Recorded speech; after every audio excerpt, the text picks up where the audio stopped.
Hello. Hey, Rashad. How are you doing today? 9 days. 9 days later. Well, I don't want to waste my whole interview by saying wow, but Rashad, wow, I am so flipping impressed. You're welcome.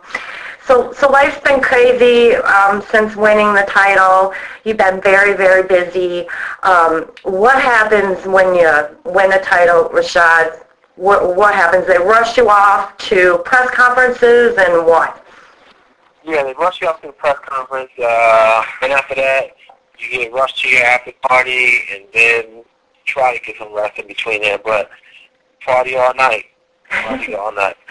Now, I noticed that where you were born, Niagara Falls, New York, presented you with a key to the city, and the Gazette newspaper there named you Athlete of the Year.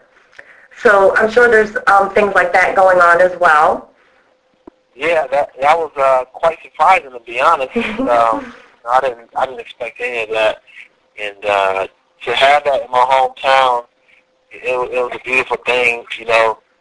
Just because in Niagara Falls, sometimes you don't get the recognition that you think that you should get and things like that. And I never really paid too much attention to it, but my mom was like, oh, the Niagara Gazette didn't have anything in there about you fighting. And I don't know, maybe it's because I moved to Michigan or whatever the case may be, but they weren't really following me too well. But to have that, finally for them to be like, you're the Athlete of the Year and get the key to the city, that was pretty cool. I like that. Nice. Now, the fight was the 27th, so the holidays got a little twisted for you. Have you been able to celebrate yet? Not really, to be honest. I'm just getting back to my family and the domestic issues, and just trying to just take care of them. Trying to take care of them because they supported me during the whole training and preparation for the fight, and they gave me space and time that I needed to focus. So I'm just trying to spend some time with them so I can do it again in a few months. Yeah, I was curious about that, Rashad, being that you live in Michigan and you train in New Mexico. You leave the family when you go off to train, correct? Yeah, I do. Sometimes I have them come out for a little bit, but for me to be at my best, you have to be kind of selfish. Mm-hmm. To be selfish when you're around your family is a very hard thing. Your son doesn't understand that you have a fight coming up. Right. He wants to play with you. He doesn't want to see you sleep during the middle of the day because he wants to play. Yeah. He wants to eat. And your wife, she wants attention too. Mm-hmm. Because you're there. Mm-hmm. And they don't understand those things because it's not for them to understand. When you're with them, your role with them is totally different. You're Right. not a fighter. You're a husband. You're a dad and everything like that. So you have to fulfill that role. And that can be exhausting to do when you're training for a fight and everything is about being in tune to you, Mm-hmm. being in tune to your body. How's your body feeling? How sore are you? Is everything okay? And to be selfish when it comes to being a fighter just doesn't go hand in hand with trying not to be selfish by fulfilling the other roles. Now, when you do go down to Mexico, how far in advance of a fight do you have to go down there? If it's I like to do an 8-week camp. Mm-hmm. And I like to do an 8-week camp not because it takes 8 weeks to get in shape, but sometimes during camp, you may have a week or so where you get hurt or injured, and then, you may need a little bit of time to rest up and get your body ready and whatever. My camp always presents new obstacles for me. I never had a camp where I wasn't banged up at least a little bit where I needed to take a few days off. So having an 8-week camp allows me to not worry if I have a couple of days off, and it doesn't make me to try to push it when I am injured or when I have a little bruise or something that needs a little time to heal, a couple of days to heal. Because when you do a 6-week camp and you get a little bump or bruise, you try to push through it. Mm-hmm. Sometimes that's not the best thing to do when you got an injury. Right. Now, when you're home in Michigan, where do you go work out and train at? Well, we had this little hole-in-the-wall gym that myself and the guy, this guy Matt Flores, who got me into fighting, that we train at. And it's just about a handful of people, about 5 or 6 people, and we're just pretty much just going there and train. We're not trying to make any money, just in case that we can go and bang each other up. Now, when you got your degree in psychology, I'm sure being the UFC champion was not in your mind, but does that degree help you in any way in the sport? It helps me out a lot, and it helps me more or less. Sounds crazy enough just to deal with me. You know, I try to deal with.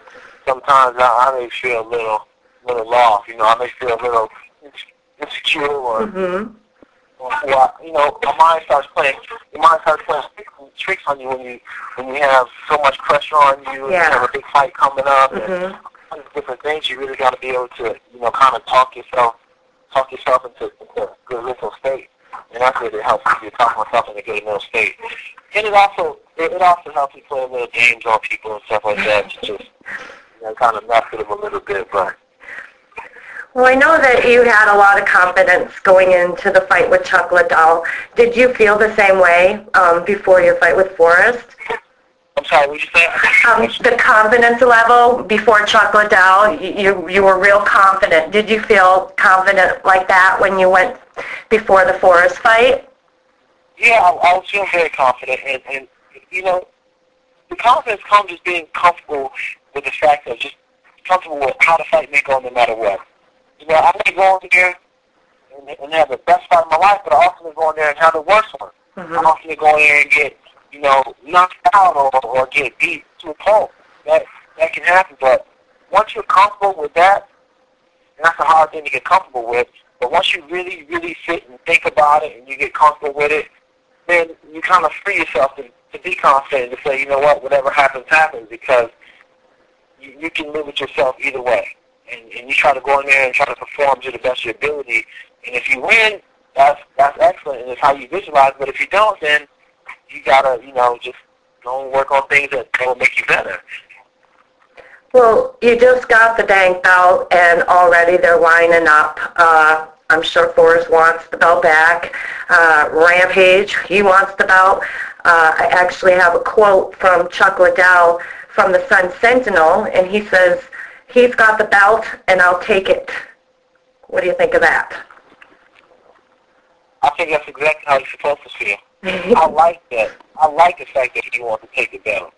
You know, because that's what's going to keep me up at night when I feel like, you know, going to sleep early or something like that. That's going to make me go hop on that elliptical or the aerodyne and bust out a little bit, because I know they're on my heels. They want to see me. They want to be the one to beat me, give me a first loss, and take the belt. But they want me. You know what I'm saying? It kind of makes you a little paranoid, but at the same time, I like paranoia. Well, I am so proud of you, and I'd like to wrap up the interview with you saying something to your fans. I'd like to thank all my fans that support me, because being a Rashad fan is not an easy thing. Sometimes it may cause you to have a good argument or a fight. And I appreciate my fans just for sticking through me and believing me all the way back from the Ultimate Fighter show. And thank everybody else just for watching MMA and making the sport what it is today. Without them, I wouldn't be anything. Sounds great, Rashad. I got you back. Thank you. Thank you. You have yourself a great day, and enjoy, enjoy, enjoy. Thank you. I appreciate it. Bye-bye.